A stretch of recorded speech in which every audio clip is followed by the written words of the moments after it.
Hello students, now I will explain you the science of class 8 lesson 10 page number 126. Heading है development of sex organs at puberty. Puberty की starting में the reproductive organs in boys and girls become functional. जो reproductive organs होते हैं ये अपना काम करने लगते हैं, ये फंक्शनिंग स्टार्ट कर देते हैं। इन boys the male sex organs like testis and penis develop completely. Puberty stage में जो मेल सेक्स ऑर्गन्स होते हैं जैसे टेस्टिस और पेनिस, ये इनका डेवलपमेंट शुरू हो जाता है और प्यूबर्टी समाप्त होते होते इनका डेवलपमेंट कंप्लीट हो जाता है। The testis begin to produce sperms. Testis के अंदर स्पर्म्स बनने लगते हैं। इन गर्ल्स, लड़कियों में, the ovaries enlarges and egg begins to mature. Ovary बड़ी हो जाती है और जो उसके अंदर एग होते हैं वो मैच्योर होने लगते हैं। Also ovaries start releasing mature eggs. और इन मैच्योर्ड ओवरीज में एग्स भी डेवलप होने लगते हैं। इमोशनल एस्पेक्ट, हमारे इमोशंस भी चेंज होते हैं। Due to the body changes, शरीर में परिवर्तन के साथ साथ girls and boys feel insecure and sensitive. ये बहुत ही सेंसिटिव हो जाते हैं और असुरक्षा की भावना फील होने लगती है। असुरक्षा इन द सेंस स्टूडेंट्स, असुरक्षा का यहाँ मतलब हो गया कि हम लोगों को जैसे कोई चीज़ कंप्लीट नहीं लगती है, हमेशा हम लोग सेंसिटिव रहते हैं। They become conscious of their figure and attire.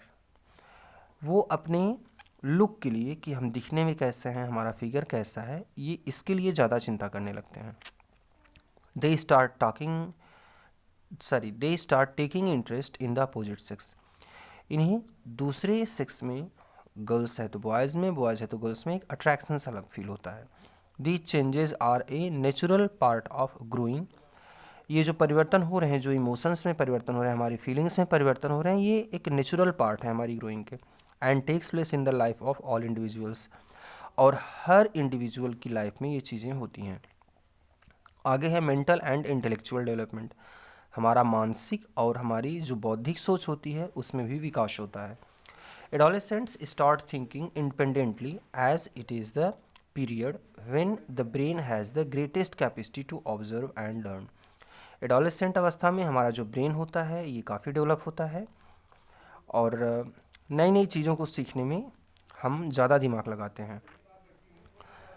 Due to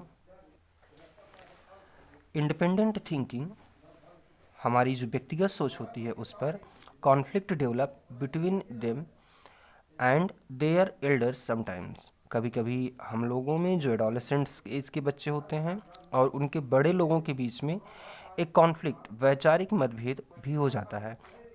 it is the important for the adolescents to remain active and busy at all times.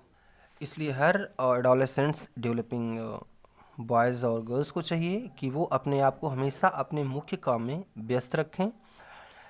सेकेंडरीली sexual characters, हमारी बॉडी के अंदर जो सेकेंडरी सेक्सुअल कैरेक्टर्स होते हैं, मतलब ऐसे ये characters हैं, ऐसे लक्षण हैं जिसे बाहर से देख के हम जान जाते हैं कि ये बॉयज़ है या ये गर्ल्स है। तो ऐसे कैरेक्टर्स कौन कौन से होते हैं? The physical features which help distinguish male from the female are called secondary sexual characters.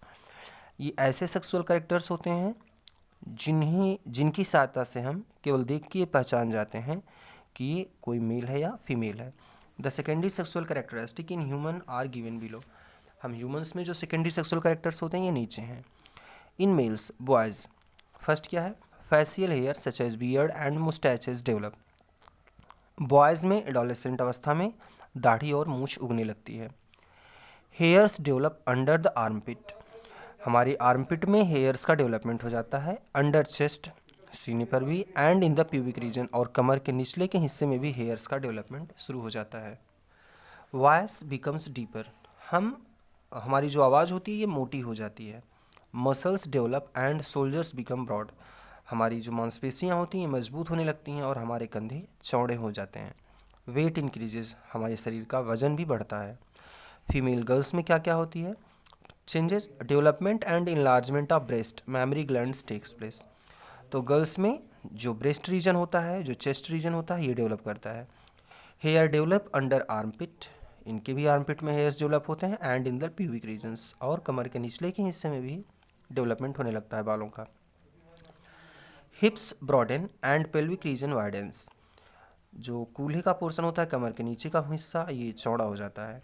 Initiation of menstrual cycle takes place, girls में मेंस्ट्रुअल साइकिल भी शुरू हो जाती है। Deposition of fat around hip can be seen, hip के आसपास fat का deposition भी होता है जिससे हिप पोर्शन वाइडन हो जाता है, चौड़ा हो जाता है। Have high pitched voice, shrill voice, girls में आवाज़ पतली होती है। These changes which occur at adolescence are controlled by hormones, और ये जो परिवर्तन हम लोग अभी पढ़ रहे हैं ये सब परिवर्तन हार्मोन्स में चेंजेस की वजह से, हमारे शरीर के अंदर बहुत सारे हार्मोन्स बनने लगते हैं, उनकी वजह से ये सारे परिवर्तन होते हैं। अगली हेडिंग है students, the endocrine system and hormones. A gland which does not have duct and secrete its product directly into the blood stream is called an endocrine gland. ऐसी ग्लैंड जिनमें डक्ट नहीं होती है बल्कि इनके अंदर जो पदार्थ बनता है वो सीधे ब्लड में रिलीज हो जाता है, तो ऐसी ग्लैंड को हम एंडोक्राइन ग्लैंड कहते हैं। These endocrine glands are ductless gland, इस तरीके से हमारे बॉडी की जो डक्टलेस ग्लैंड होती हैं वो एंडोक्राइन ग्लैंड्स होती हैं। Here we shall study about endocrine glands only, यहाँ हम सिर्फ एंडोक्राइन ग्लैंड के बारे में ही पढ़ेंगे। Gland, a gland is a structure which secrete a specific chemical substance और सब्सटेंसेस। ग्लैंड क्या है? ये एक ऐसा स्ट्रक्चर होता है जो कुछ एक निश्चित केमिकल सब्सटेंस को, एक निश्चित पदार्थों को बनाता है। Hormones are produced and secreted by glands in the endocrine system, हमारे एंडोक्राइन सिस्टम के अंदर जो बहुत सारे एंडोक्राइन ग्लैंड्स हैं, इन एंडोक्राइन ग्लैंड्स के अंदर हार्मोन्स जो एक तरह का प्रोटीन होता है यह बनता है। Which consist of various endocrine glands, बहुत सारी एंडोक्राइन ग्लैंड्स हमारी बॉडी में होती हैं और ये सभी मिल करके हमारे बॉडी का एंडोक्राइन सिस्टम बनाती हैं। Some examples of endocrine glands are the, हमारी जो बॉडी के अंदर कुछ एंडोक्राइन ग्लैंड्स हैं वो कौन कौन सी हैं? पिट्यूटरी ग्लैंड जो ब्रेन में होती है, फिगर स्टूडेंट्स दिया गया है यहाँ पर, आप ध्यान से देख लीजिए। थायराइड, थायराइड ग्लैंड जो हमारे गले में है। ओवरीज एंड टेस्टिस, ओवरीज और टेस्टिस होती है। इसके अलावा यहाँ पर बहुत सारी ग्लैंड्स का नाम और दिया है, आप इसको भी पढ़ लीजिएगा। Infobit, glands such as liver और salivary glands that discharge their secretion directly into the duct are referred as exocrine gland, ऐसी ग्लैंड जो अपने अंदर बनने वाले पदार्थों को एक नली के द्वारा एक निश्चित जगह भेजती हैं, ऐसी ग्लैंड को हम एक्सोक्राइन ग्लैंड कहते हैं। एंडोक्राइन ग्लैंड्स अपने सेक्रेशन को ब्लड में देती हैं और ये डक्टलेस ग्लैंड होती हैं। अगली हेडिंग है स्टूडेंट्स, हार्मोन्स। फिजिकल ग्रोथ, जो हमारे बॉडी की, हमारे शरीर का विकास होता है। मेटाबॉलिज्म, हमारे शरीर की हर सेल जो वर्क करती है। And changes which occur in body, और हमारे शरीर के अंदर होने वाले सभी परिवर्तन ड्यूरिंग एडोलेसेंस, जो एडोलेसेंस में होते हैं, और कंट्रोल्ड बाय केमिकल रेगुलेटर्स, ये सभी परिवर्तन कुछ केमिकल रेगुलेटर्स के द्वारा, एक कुछ निश्चित पदार्थों के द्वारा कंट्रोल किए जाते हैं कि कितना इनका डेवलपमेंट होना है। सेक्रेटेड बाय एंडोक्राइन ग्लैंड्स, और इन रेगुलेटर्स को हमारे एंडोक्राइन ग्लैंड सेक्रेट करती हैं। स्टूडेंट्स आगे की चीज़ें हम लोग नेक्स्ट डे पढ़ेंगे। Thank you.